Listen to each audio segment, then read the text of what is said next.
എല്ലാവർക്കും നമ്മുടെ പുതിയ വീഡിയോയിലേക്ക് സ്വാഗതം. ഇന്നത്തെ നമ്മുടെ റെസിപ്പി നല്ല ടേസ്റ്റി ആയിട്ടുള്ളൊരു ബീഫ് ഡ്രൈ ഫ്രൈ അഥവാ ബീഫ് ചില്ലിയാണ്. റെസ്റ്റോറൻറ്റിൽ നിന്നൊക്കെ കഴിക്കുന്ന ഒരു സെയിം ടേസ്റ്റിൽ തന്നെ നമുക്കിത് എളുപ്പത്തിൽ വീട്ടിൽ ചെയ്തെടുക്കാവുന്നേ. അപ്പോൾ നല്ല ടേസ്റ്റി ആയിട്ടുള്ള ഈ ഒരു ബീഫ് ഡ്രൈ ഫ്രൈ എങ്ങനെയാണ് തയ്യാറാക്കുന്നതെന്ന് നമുക്കൊന്ന് കണ്ടു നോക്കാം. ഈ ഒരു വീഡിയോ കണ്ടുകൊണ്ടിരിക്കുന്ന സമയത്ത് നിങ്ങൾക്ക് ഇഷ്ടപ്പെടുവാണെങ്കിൽ മറക്കാതെ തന്നെ ഒരു ലൈക്ക് ബട്ടണും കൂടെ ഒന്ന് ക്ലിക്ക് ചെയ്യണേ.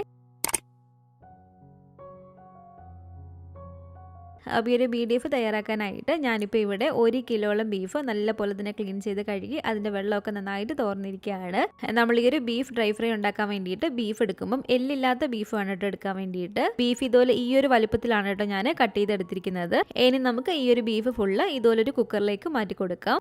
എന്നിട്ട് ഈ ഒരു ബീഫിലേക്ക് ഒരു 1/4 ടീസ്പൂൺ അളവിൽ മഞ്ഞൾപ്പൊടിയും അതുപോലെ തന്നെ ഒരു 3/4 ടീസ്പൂൺ അളവിൽ കുരുമുളക് പൊടിയും ഇതിലേക്ക് ആവശ്യത്തിനുള്ള ഉപ്പും കൂടി നമുക്ക് ചേർത്ത് കൊടുക്കാം. ഇനി ഇതിലേക്ക് ഞാൻ 1 ടീസ്പൂൺ അളവിൽ കാശ്മീരി മുളക് പൊടി ചേർത്ത് കൊടുക്കുകയാണ് കേട്ടോ. സാധാ നല്ല എരിവുള്ള മുളക് പൊടിയാണ് എടുക്കുന്നതെങ്കിൽ നിങ്ങളുടെ ഒരു എരിവിനനുസരിച്ച് മാത്രമേ ചേർത്ത് കൊടുക്കാവുള്ളൂ. അതുപോലെ തന്നെ ഒരു 2 കറിവേപ്പിലയും കൂടി ഇതിലേക്ക് ഇട്ട് കൊടുത്തിട്ടുണ്ട്. എന്നിട്ട് ഒരു 2-3 മിനിറ്റോളം നല്ലപോലെ തന്നെ നമ്മൾ കൈ വെച്ചിട്ട് തന്നെ ഒന്ന് മിക്സ് ചെയ്ത് കൊടുക്കുക. ആ ഒരു പൊടികളെല്ലാം ഒരു ബീഫിൽ നന്നായിട്ട് എത്തുന്ന രീതിയിൽ നന്നായിട്ട് തന്നെ നമ്മളൊന്ന് മിക്സ് ചെയ്ത് കൊടുക്കണേ.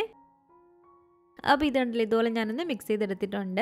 ഇനി ഇതിലേക്ക് നമുക്കൊരു 4-5 ടേബിൾ സ്പൂൺ അളവിൽ വെള്ളം കൂടി ഒഴിച്ചു കൊടുക്കാം. ബീഫ് ആയതുകൊണ്ട് തന്നെ ഒരുപാട് വെള്ളം നമ്മൾ ഒഴിച്ചു കൊടുക്കേണ്ട ആവശ്യമില്ല. ആവി കയറുമ്പോഴത്തേക്കും ബീഫിൽ നിന്ന് തന്നെ അത്യാവശ്യം നന്നായിട്ട് വെള്ളം ഇറങ്ങും. അപ്പോൾ ഒരു 4-5 ടേബിൾ സ്പൂൺ അളവിൽ വെള്ളം കൂടി ഒഴിച്ചു കൊടുത്തതിന് ശേഷം ഇതുപോലെ ഞാൻ ഗ്യാസ് അടുപ്പിലേക്ക് വെച്ച് കൊടുത്തിട്ടുണ്ട്.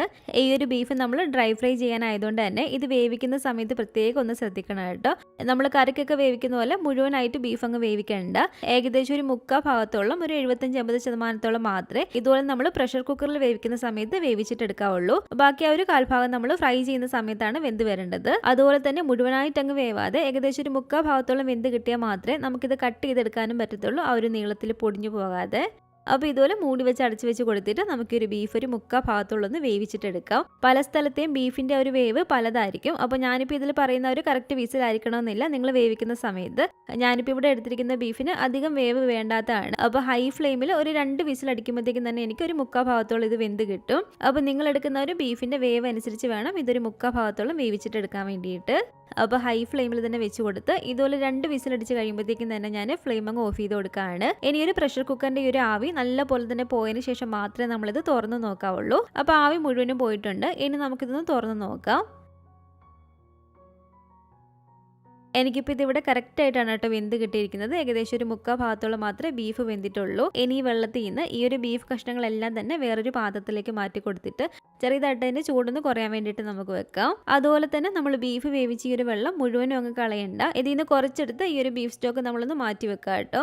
ബീഫിൻ്റെ ഈ ഒരു ചൂട് ചെറിയതായിട്ടൊന്ന് കുറഞ്ഞതിന് ശേഷം ഓരോ ബീഫ് കഷ്ണങ്ങളും എടുത്തിട്ട് നമുക്ക് ഇതുപോലെ നീളത്തിലൊന്ന് കട്ട് ചെയ്തിട്ട് എടുക്കാം. അപ്പോൾ ഒരു റെസ്റ്റോറൻറ്റിൽ നിന്നൊക്കെ കിട്ടുന്ന പോലെ തന്നെ നമുക്ക് ഇതുപോലെ നീളത്തിൽ തന്നെ ഈ ഒരു ബീഫ് കഷ്ണങ്ങൾ കട്ട് ചെയ്തിട്ട് എടുക്കാം കേട്ടോ. ഇത് കണ്ടില്ലേ, ഈ ഒരു കട്ടിക്ക് നമ്മൾ ഇതുപോലെ ഒന്ന് കട്ട് ചെയ്തിട്ട് എടുത്താൽ മതി. ഇതുപോലെ തന്നെ എല്ലാ ബീഫ് കഷ്ണങ്ങളും ഞാനൊന്ന് കട്ട് ചെയ്തെടുത്തിട്ടുണ്ട്.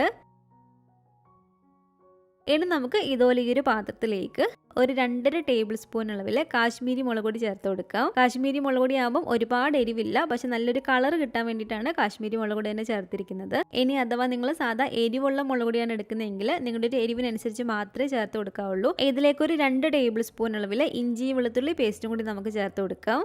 അതുപോലെ തന്നെ ഇതൊരു 1/4 ടേബിൾ സ്പൂൺ അളവിൽ ചില്ലി ഫ്ലേക്സ്, നമ്മുടെ വറ്റൽ മുളക് ഇതുപോലെ ചെറുതായിട്ട് പൊടിച്ചെടുത്താണ്, അതും കൂടി ഇട്ട് കൊടുക്കുകയാണ്.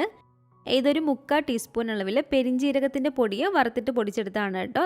ഈ ഒരു പെരിഞ്ജീരകത്തിൻ്റെ പൊടി നമ്മൾ ഒരിക്കലും ഒഴിവാക്കരുത്. നല്ലൊരു മണവും നല്ലൊരു ഫ്ലേവറും കിട്ടും ഈ ഒരു പെരിഞ്ജീരകത്തിൻ്റെ പൊടി ചേർത്ത് കൊടുത്താൽ.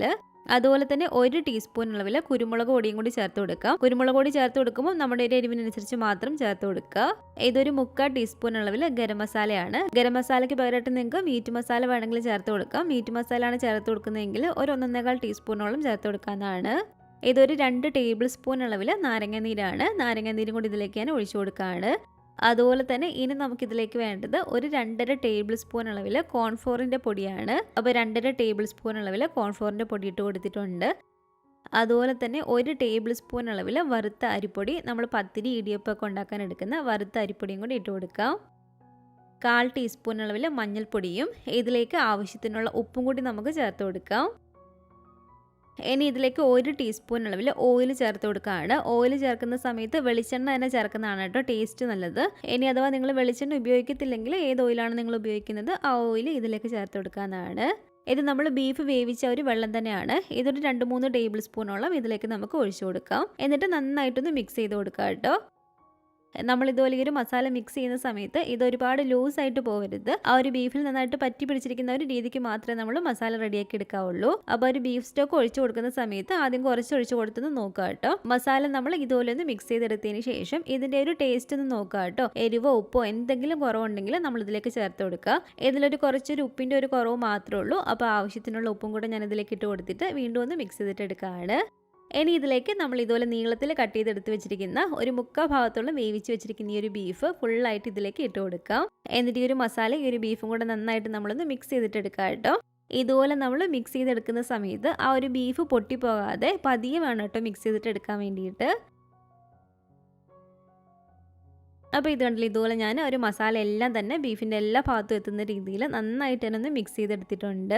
ഇനി ഒരു മസാല എല്ലാം തന്നെ ഈ ഒരു ബീഫിലൊന്ന് പിടിക്കാൻ വേണ്ടിയിട്ട് ഏകദേശം 1 മണിക്കൂറോളം നമുക്കൊന്ന് റെസ്റ്റ് ചെയ്യാൻ വേണ്ടിയിട്ട് വെക്കാം. ഇനി അഥവാ നിങ്ങൾക്ക് 1 മണിക്കൂറൊന്നും വെക്കാൻ സമയമില്ലെങ്കിൽ ഏറ്റവും കുറഞ്ഞത് നമ്മളൊരു അരമണിക്കൂറെങ്കിലും ഒന്ന് വെക്കണം കേട്ടോ. എങ്കിൽ മാത്രമേ ഒരു മസാല ഒരു ബീഫിൽ നന്നായിട്ട് പിടിക്കത്തുള്ളൂ. അപ്പോൾ ഞാനിപ്പോൾ ഇതൊരു 1 മണിക്കൂറോളം വെച്ചതിന് ശേഷം ഇനി നമുക്കിത് ഫ്രൈ ചെയ്തിട്ടെടുക്കാം. ഫ്രൈ ചെയ്യാൻ വേണ്ടിയിട്ട് ഇതിലൊരു പാനിലേക്ക് കുറച്ച് ഓയിൽ ഒഴിച്ച് കൊടുത്തിട്ടുണ്ട്. ഓയിൽ വെളിച്ചെണ്ണ തന്നെ എടുക്കുകയാണെങ്കിൽ അതായിരിക്കും കുറച്ചും കൂടി നല്ലൊരു ടേസ്റ്റ് കിട്ടുന്നത്. അല്ലെങ്കിൽ ഞാൻ നേരത്തെ പറഞ്ഞ പോലെ തന്നെ നിങ്ങൾ ഏത് ഓയിലാണ് ഉപയോഗിക്കുന്നത് ആ ഓയിൽ നമുക്കിത് ഫ്രൈ ചെയ്തിട്ടെടുക്കാവുന്നതാണ്. നമ്മൾ ഈ ഒരു ബീഫ് ഇതുപോലെ ലാസ്റ്റ് ഫ്രൈ ചെയ്യുന്ന സമയത്ത് നല്ല ചൂടായിട്ട് കിടക്കുന്ന എണ്ണയിലേക്ക് തന്നെ വന്നിട്ട് ഇട്ട് കൊടുക്കാൻ വേണ്ടിയിട്ട്. എണ്ണ ചൂടാകാതെയാണ് നമ്മൾ എണ്ണയിലേക്ക് ഒരു ബീഫ് ഇട്ട് കൊടുക്കുന്നതെങ്കിൽ പുറമേയുള്ള ഒരു മസാല എല്ലാം തന്നെ ഓയിലേക്ക് പെട്ടെന്ന് അങ്ങ് ഇറങ്ങും കേട്ടോ. അപ്പോൾ അതുകൊണ്ട് നല്ല ചൂടായിട്ട് കിടക്കുന്ന എണ്ണയിലേക്ക് തന്നെ വേണം ഇതുപോലെ നമ്മൾ ബീഫ് കഷ്ണങ്ങൾ ഇട്ട് കൊടുക്കാൻ വേണ്ടിയിട്ട്. ഇതിൽ ഓരോന്നോരോന്നായിട്ട് തന്നെ ഇട്ട് കൊടുക്കുക, അല്ലെങ്കിൽ ചിലപ്പോൾ ഒട്ടിപ്പിടിക്കും. അപ്പോൾ ഇതുപോലെ നമ്മൾ ബീഫ് കഷ്ണങ്ങൾ ഇട്ട് കൊടുത്തതിന് ശേഷം ഒരു മീഡിയം ഫ്ലെയിമിൽ വെച്ച് കൊടുത്തിട്ട് വേണം ഇത് ഫ്രൈ ചെയ്തിട്ട് എടുക്കാൻ വേണ്ടിയിട്ട്. ഒരുപാട് അങ്ങ് തീ കൂടി കിടക്കുകയാണെങ്കിൽ പെട്ടെന്ന് അങ്ങ് കരിഞ്ഞു പോവും. ഇതുപോലെ 2-3 മിനിറ്റ് കഴിയുമ്പോഴത്തേക്ക് നമ്മളൊന്ന് ഇളക്കി കൊടുക്കുക. അതുപോലെ തന്നെ ഇത് നമ്മൾ ഒരുപാട് സമയം ഇട്ടങ്ങ് ഫ്രൈ ചെയ്യുകയും ചെയ്യരുത്. ഒരുപാട് സമയം നമ്മളിട്ട് ഫ്രൈ ചെയ്താൽ ആ ഒരു ബീഫിൻ്റെ ഒരു സോഫ്റ്റ്നെസ് അങ്ങ് നഷ്ടപ്പെടും. ഒരുപാട് അങ്ങ് കട്ടി പോലെ ഇതങ്ങ് ആയിപ്പോവും. ഏകദേശം ഒരു 5-6 മിനിറ്റോളം നമ്മൾ എണ്ണയിലിട്ടതൊന്ന് ഫ്രൈ ചെയ്തിട്ട് എടുത്താൽ മാത്രം മതി. ആ ഒരു സമയമൊക്കെ ആകുമ്പോഴത്തേക്കും ഇതുപോലെ നന്നായിട്ട് തന്നെ നമുക്ക് ഫ്രൈ ആയി കിട്ടും. ഇതുപോലെ ഈ ഒരു പരിവായിട്ട് വരുമ്പോഴത്തേക്കും എണ്ണയ്ക്കകത്ത് നമ്മൾ അപ്പം തന്നെ കോരി എടുക്കുക, അല്ലെങ്കിൽ ഇത് ഒരുപാടങ്ങ് കട്ടിയായി പോകും കഴിക്കുന്ന സമയത്ത്. ഈ ഒരു ഓയിലേക്ക് തന്നെ ബാക്കിയുള്ള ബീഫും കൂടി ഇട്ട് കൊടുത്തിട്ട് നന്നായിട്ട് തന്നെ ഞാനൊന്ന് ഫ്രൈ ചെയ്തിട്ടെടുക്കുകയാണ്.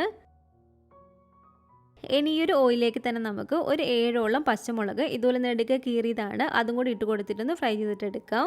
മുളക് നമ്മൾ ഫ്രൈ ചെയ്യുന്ന സമയത്ത് അത് കീറിയിട്ട് മാത്രമേ ഫ്രൈ ചെയ്യാവുള്ളൂ. അപ്പോൾ മുളകൊന്ന് ഏകദേശം ഫ്രൈ ആയി വരുമ്പോഴത്തേക്കും കുറച്ച് കറിവേപ്പിലയും കൂടി ഇട്ട് കൊടുത്തിട്ട് നമുക്കൊന്ന് ഫ്രൈ ചെയ്തിട്ടെടുക്കാം.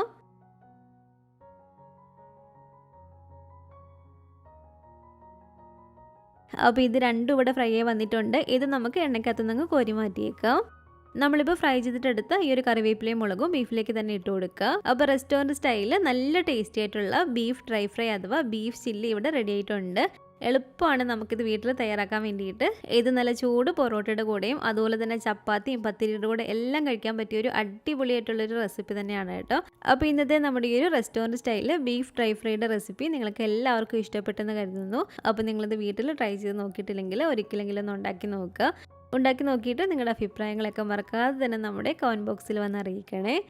അതുപോലെ തന്നെ ഈ ഒരു വീഡിയോ ഇഷ്ടപ്പെട്ടെങ്കിൽ മറക്കാതെ തന്നെ ഒരു ലൈക്ക് ബട്ടണും കൂടെ ഒന്ന് ക്ലിക്ക് ചെയ്യുക. നിങ്ങളുടെ ഫാമിലിയും ഫ്രണ്ട്സും ഒക്കെ ആയിട്ട് നമ്മുടെ ഒരു വീഡിയോ ഒന്ന് ഷെയർ ചെയ്ത് കൊടുക്കുക. പുതിയതായിട്ട് ഈ ഒരു ചാനൽ ആരെങ്കിലും കാണുന്നുണ്ടെങ്കിലും ഇതുവരെയായിട്ടും ഈ ഒരു ചാനൽ സബ്സ്ക്രൈബ് ചെയ്തിട്ടില്ലെങ്കിലും താഴെ കാണുന്ന റെഡ് സബ്സ്ക്രൈബ് ബട്ടണും കൂടെ ഒന്ന് പ്രസ് ചെയ്ത് സപ്പോർട്ട് ചെയ്യണേ.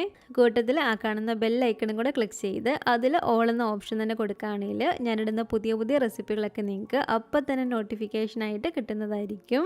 ഇൻഷാ അല്ലാഹ് വീണ്ടും നമുക്കിതുപോലെ നല്ലൊരു റെസിപ്പി ആയിട്ട് കാണാം.